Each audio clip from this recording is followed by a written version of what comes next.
Joining us now from Temple, Texas, is retired Colonel John Galligan, defense attorney for Major Nidal Hasan. Good morning, sir.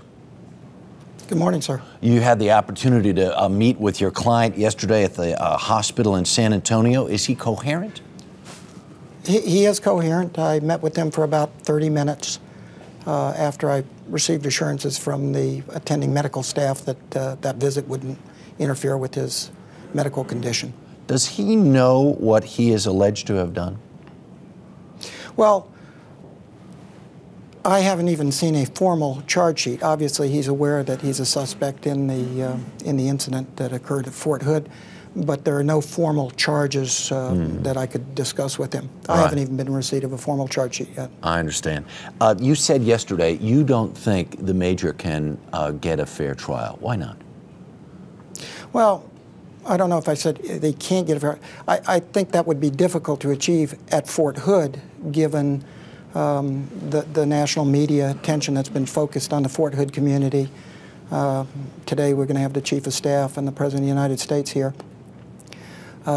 Anytime you've got a high-profile case, as this one is, concerns about a fair and impartial jury and where that can be found is going to be present in any defense counsel's mind, and it should be present in the mind of even the prosecution, because we all want to ensure that a fair and just trial occurs. Right.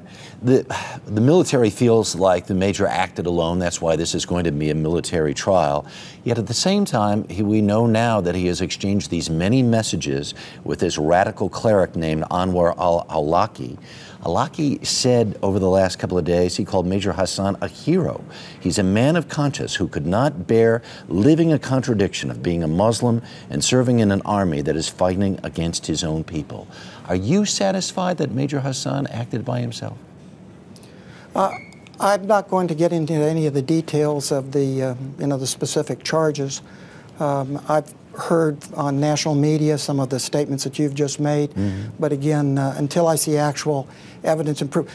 Many times in cases like this, there's a lot of misinformation that's put out, factual statements that are made that are later demonstrated to be not true. We're early on in the pretrial stage of the court-martial process, and I think it'll be an eye-opener for many Americans who don't understand the military justice process. The pretrial discovery is still down the road. As I said, we don't even have a formal charge sheet right now. I understand. Is it possible the government... Go ahead. Go ahead. I said my main purpose in meeting with Major Hasan yesterday was to at least formally introduce myself to him, and I was accompanied by his military defense counsel, Major Christopher Martin. All right. Is it possible the government failed to defuse a ticking time bomb, and might that end up being part of your defense? Well, again, I think it's premature to really make any statements about that. All right. My understanding is that the investigation is still active and ongoing with CID and maybe with the FBI.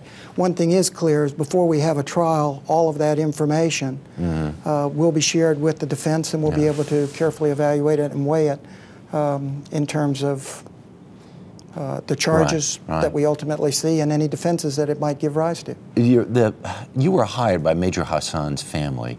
What was their goal in speaking with you? Well, I think they want to ensure that he receives, as a criminal suspect in the military, a fair and impartial hearing. And I think anyone who is touched by the criminal justice process, whether it's military, civilian, or federal, or state, want to ensure the same thing. And what I wanted to assure Major Hasan was that in my role as a civilian counsel, together with the TDS counsel, that's Trial Defense Service counsel that accompanied me down there, that we were going to ensure that all of his rights under the UCMJ were respected. Colonel Galligan, we thank you for your time this morning. Do appreciate it, sir.